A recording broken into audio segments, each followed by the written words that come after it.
What's going on, guys? Austin here, and in this video, we are going to be taking a look at the Extra Points Overreaction Monday, but it's on a Tuesday.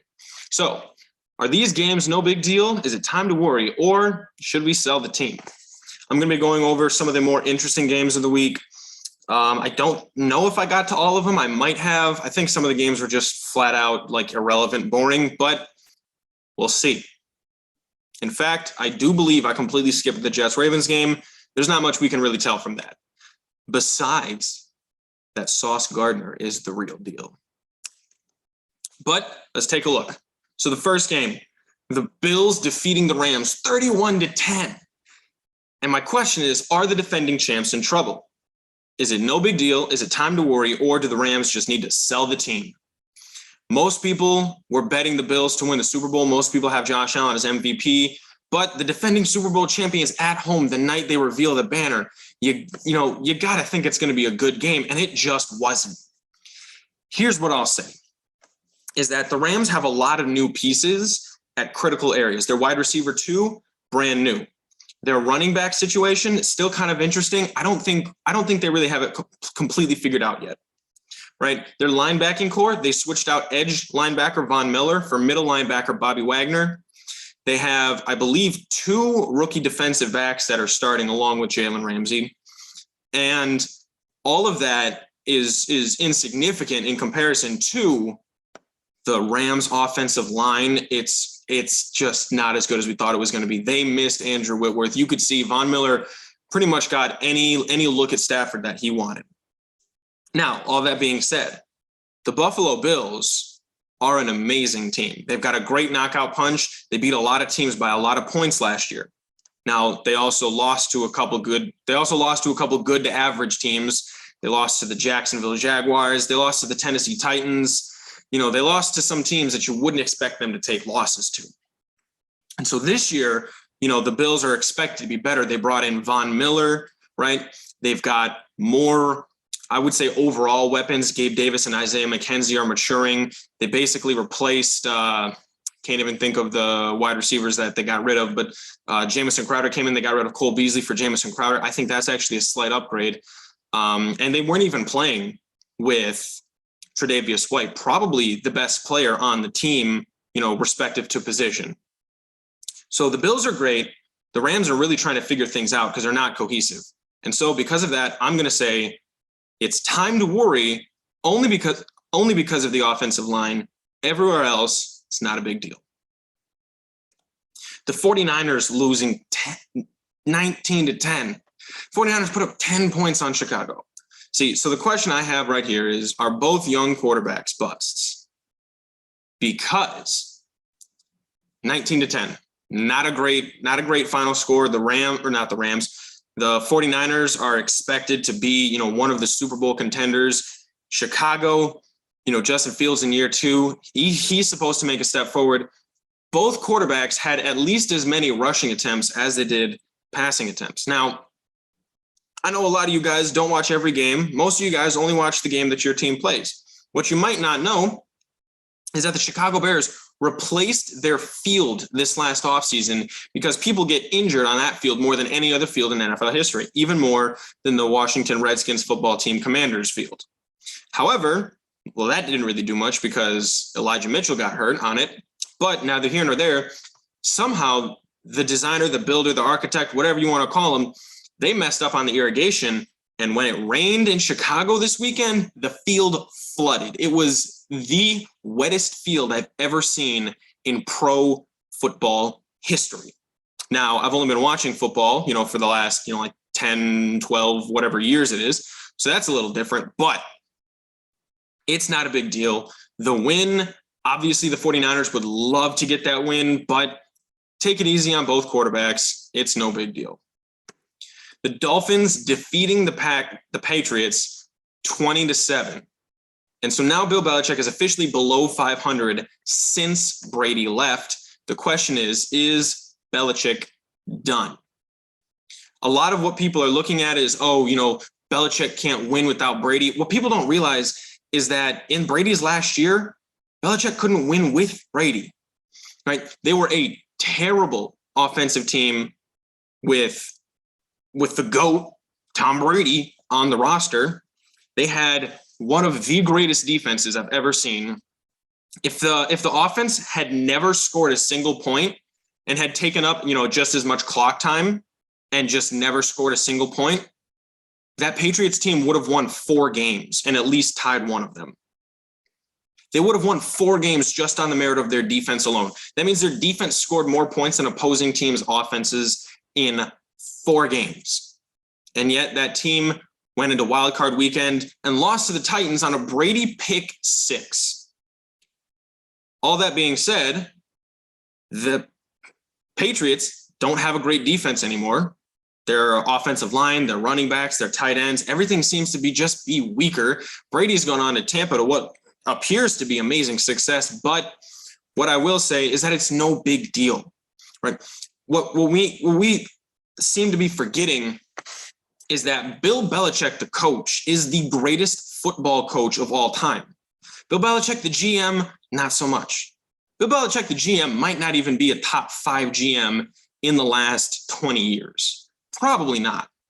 Like signing Randy Moss, acquiring guys that make differences and cutting guys at the perfect time, like things like that. Like, yeah, he's great, but drafting Bill Belichick, the GM, is not great. But Bill Belichick, the coach, is still easily the greatest coach of all time. All it takes is one good draft for any team to completely turn it all around. Remember the Saints back in 2017? 3 consecutive years of 7-win seasons. They had a great 2017 draft. I believe they drafted like 5 Pro Bowlers or something like that. So Patriots without Belichick, unless he decides to retire after this year, it's not a big deal.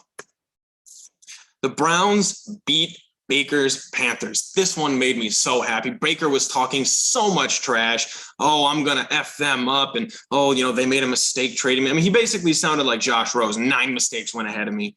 Oh, yeah, because nobody wants to have Deshaun Watson when you can have the great quarterback that Baker Mayfield is.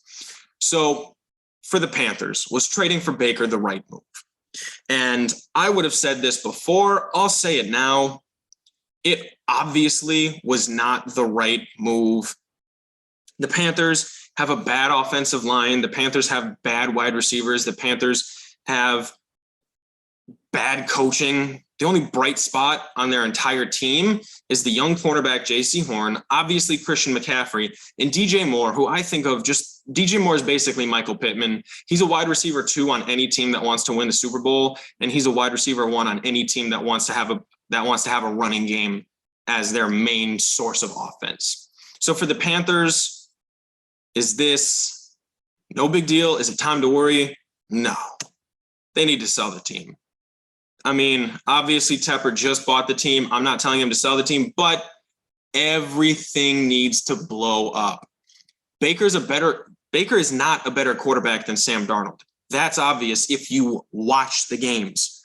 Not watching ESPN, not looking at the stats. If you watch the games, Sam Darnold's a better quarterback than Baker Mayfield. And last year he couldn't do anything, especially not without Christian McCaffrey for all but, whatever it was, 6 games.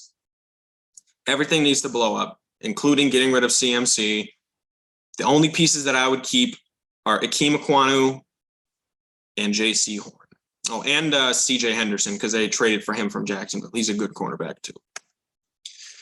So the Colts tied the Texans in what was supposed to be a team that massively upgraded at quarterback. This was supposed to be, like the Broncos getting Russell Wilson, the Buccaneers getting Tom Brady, the Colts getting Matt Ryan. It was never going to work out. Was swapping Wentz for Ryan the right move? I'll tell you right off the bat, no. Why? Because Carson Wentz is better than Matt Ryan. All you guys, you look at the stats and you look at the ESPN and you're like, oh, Matt Ryan's had, 8 consecutive 4,000-yard seasons. And if you watch them play the game, Carson Wentz is a better quarterback. Last year, Carson Wentz had a very good running game and abjectly below average wide receivers, abjectly horrendous tight ends. And he still managed to go for 3,800 yards, 27 touchdowns, and 7 interceptions. how much better do you need somebody to be in their first year in the system? Were you expecting were you expecting a la Matt Stafford, Wentz to carry him to the Super Bowl? Because that was never going to happen. So was swapping Wentz for Ryan the right move? No, of course not. It's time to worry because they keep eating salary. They keep trading picks to keep acquiring new quarterbacks. They've had 6 consecutive seasons of a different starting quarterback, and that is never going to pan out.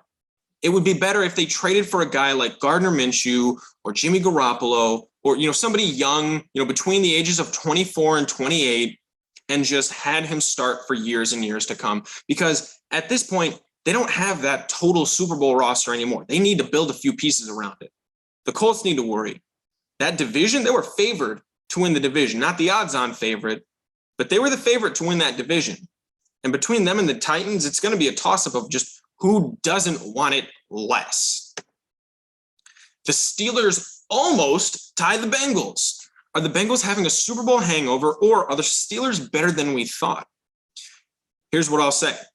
Last year, we all knew what the weakness on the Bengals was. It was their offensive line. They had a bottom 7 offensive line in the league. Yet despite that, what we all thought in our minds is Joe Burrow had an amazing Joe Shiesty, Joe Cool season and propelled them to a Super Bowl. When in reality, what happened is the last 3 or 4 weeks of the season, the defense got hot. In the playoffs, the defense got hot. Against the Titans, the defense played amazing. Defense picked off Ryan Tannehill 4 times, even though not all of them were directly thrown to the defense. A lot of them were like batted balls. That's not the point. You get deflections go up. Those turn into interceptions, and that's what the defense did. They shut down Patrick Mahomes for an entire half of that second half in the AFC Championship. They beat the Raiders at home in a seemingly easy win, and it took every single game for them to kick a game-winning field goal in overtime or wherever it was to win their games. I don't think that they were ever a Super Bowl roster. They're a Super Bowl offense. If you just took their quarterback, wide receivers, and running back, in my opinion, inarguably the best group of offensive weapons, skill position players in the entire league. And they added Lyle Collins. They added a bunch of pieces on the offensive line that we all thought was going to get better. But what we know about offensive lines is that they need to take time to work together and gel. Players don't play in the preseason anymore. So this offensive line is still learning, each other's habits. They're still learning Joe's cadence.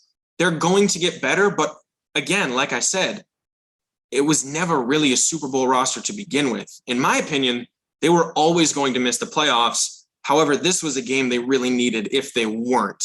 So for the Bengals, it's probably time to worry. You might be having a Super Bowl hangover, and you might miss the playoffs. Now, the Packers.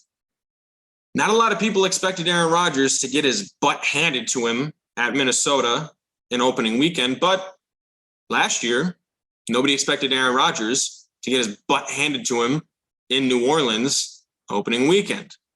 And if I remember correctly, Aaron Rodgers last year ended the season third. I think it was third in touchdowns, and he only had like 4 interceptions. It was like 39-4 or something stupid like that. Just unbelievably good. And clearly the MVP, number 1 seed in the NFC, despite not having a fantastic wide receiver room around him. And this year the wide receiver room got objectively worse.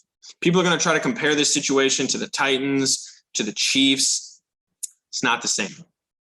If you want to compare what a wide receiver room looks like after trading away the number 1 wide receiver, take a look at the Packers and the Ravens. See, because both of them had a clear and obvious number 1 wide receiver on the team and nobody else after them, and both of them got rid of that number 1 wide receiver. Now, the Packers tried drafting a couple rookies, and they brought in Sammy Watkins to make it up, but that's not going to make a difference.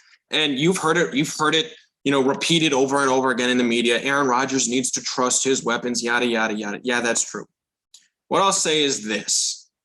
We know that Aaron Rodgers is still a top quarterback in the league. Some of you don't think he's the best. In my opinion, he's earned the status of being called the best quarterback until we see a full season of him proving us wrong.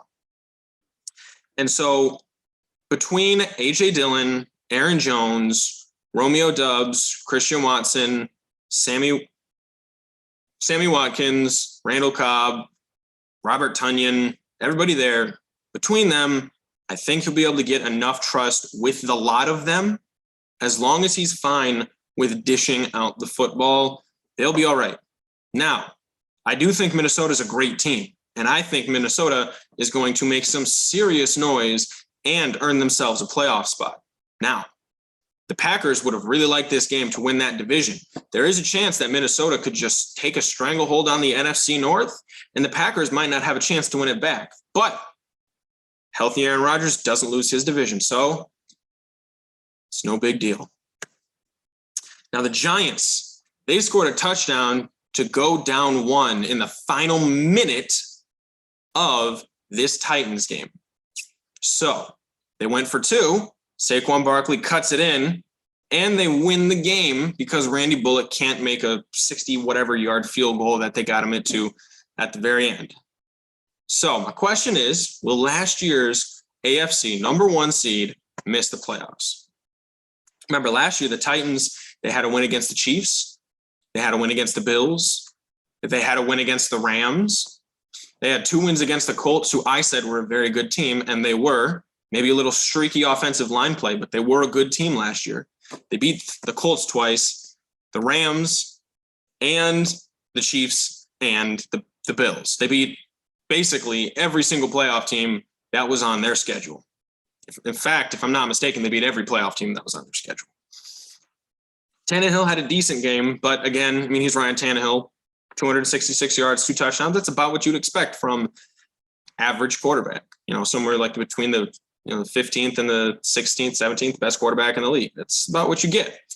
Derrick Henry didn't have a great game. He had like 80 yards on like 4 yards per carry, something like that. But he's coming back from an injury. I don't think anybody saw this good of a game coming from the Giants, and especially nobody saw this good of a game coming from Saquon Barkley. So what I'll say is they're in the most winnable division in the AFC, and their schedule isn't horrendous outside of the division. So they still have a very solid hope to make the playoffs, but you really would have liked to have a win against the New York Giants. So it's time to worry, but we don't need to sell the team yet because they can still salvage the season. Now, the Chiefs blow out the Cardinals by 23 points. My question is, are the Kansas City Chiefs better without Tyreek Hill? The obvious answer to that is absolutely unequivocally not. However, what I will say is during the regular season, depth in rosters is significantly more important than it is in the playoffs. So during the regular season, the Chiefs are just going to be lighting people up with their vast array of weapons. They replaced Tyreek Hill with Juju Smith-Schuster, Marquez Valdes-Scantling, and a rookie out of Purdue, I think. Maybe it was Western Michigan. I can't remember. Sky Moore. They grabbed 3 players that were Marquez Valdes-Scantling, probably the number 2, maybe at worst number 3 on his team. They grabbed Juju Smith-Schuster, the number 1 on his team. And so now Mecole Hardman from last year, he went from the Chiefs wide receiver 2 to now the Chiefs wide receiver 3. And they still have a 2nd/3rd round rookie that is now their wide receiver 4 when they didn't have that before. So the depth got much, much better. Travis Kelce's still there. So let's not pretend like this situation is similar to the situation in Green Bay. They're nothing alike. Because even if you just plucked off Devontae Adams and plucked off Tyreek Hill from last year, the Chiefs still have significantly better weapons because you have Travis Kelce. So no, they're not better. It's not a big deal. Let's not take too much into account from this game. But remember, they'll be good in the regular season.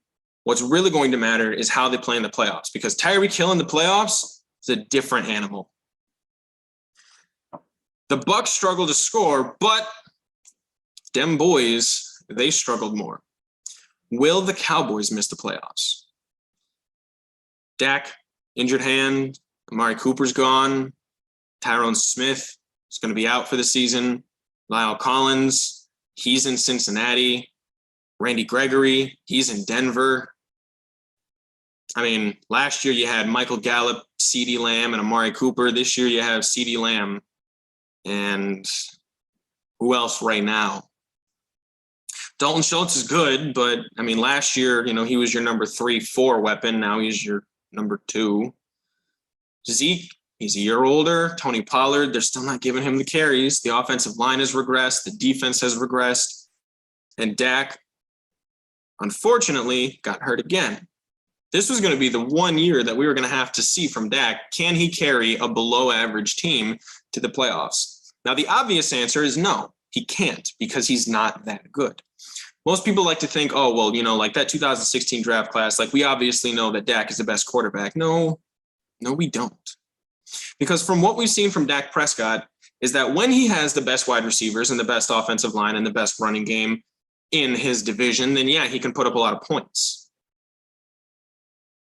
But Carson Wentz, when he was in Philadelphia back in, say, 2019, he had, a revolving door at wide receiver, no tight end to speak of. They were hurt. I don't even think Dallas Goedert was there. Zach Ertz wasn't playing. And the running backs, I mean, if you think that, rookie Miles Sanders is the best running back in the division, you're high. Wouldn't have even been third. And Carson Wentz went into Dallas and beat Dak head-to-head to make the playoffs. Dak would have won. He would have made the playoffs. So what I'll say is I never had any faith that Dak was going to be able to get this Cowboys team to the playoffs. So it's time to sell the team. They had a horrendous offseason. Dak got hurt. My opinion, you keep the blue chippers and you send out the old guys taking a look at the future. Now, the Broncos versus Seahawks. Russ returns. Oh, boy. I cannot explain how satisfied I feel being so right about this situation. Because what I said was that I've been a supporter of the Denver Broncos for years, and I always believed in their wide receivers. I always believed in their overall defense. I thought it was average. I always believed in the running backs that they had when it was, Phillip Lindsay, then Melvin Gordon, then now Javonte Williams. The only thing I didn't really believe in is their offensive line. I even believed in Drew Lock, and I still kind of believe in Drew Lock a little bit. But they decided to blow that up. They sent out several first-round picks. They sent out Noah Fant. They sent out Drew Lock. They sent out, I believe it was an edge rusher. And they bring back in Russell Wilson. They signed Nathaniel Hackett. And boy, let me tell you, Russell Wilson did not look good. He looked like he had no idea how to mentally be a quarterback. If you listen to the Manning cast, Peyton Manning was dumbfounded at how many just low IQ mistakes Russell Wilson was making. And I had to agree. If I'm not mistaken, they had at least 3 delay of game penalties, which is that's 3 too many. Delay of game, it's not a false start where, I couldn't hear the snap count and I thought we were on a different play. No. Delay of game is I don't know what play to run. We're still in the huddle. We're getting out of the huddle too late. I look at the clock and I'm going to pretend like there's more time than there is. And just mental mistake after mental mistake. And what does Geno Smith do? Geno Smith starts the game 12 for 12 with 150 yards and a touchdown, 2 touchdowns. I don't even think they played. He played well in the second half. He just basically checked down and made sure that the Broncos didn't get a lead back. And what does Russell Wilson do on his final drive? He wastes about 8 minutes just waiting to get to the snap, gets his team about 13 yards to the 40-yard line, and sets up a 4th and 4 to kick a 64-yard field goal. Might have been 4th and 5 to kick a 64-yard field goal. If I'm Denver, I did not trade all of those picks and get a new head coach to have a quarterback let my field goal unit come onto the field at 4th and 5 from the 64-yard kick. That is not the move. So for all those reasons, are the Broncos in danger of missing the playoffs? I didn't have them making the playoffs to begin with. It is time to worry, because after that recent struggle, I think we can tell that it's obvious. So what did you guys think about your team? Am I overreacting? Am I underreacting? Let me know in the comments down below. Be sure to like and subscribe and stay up to date on all of our future content.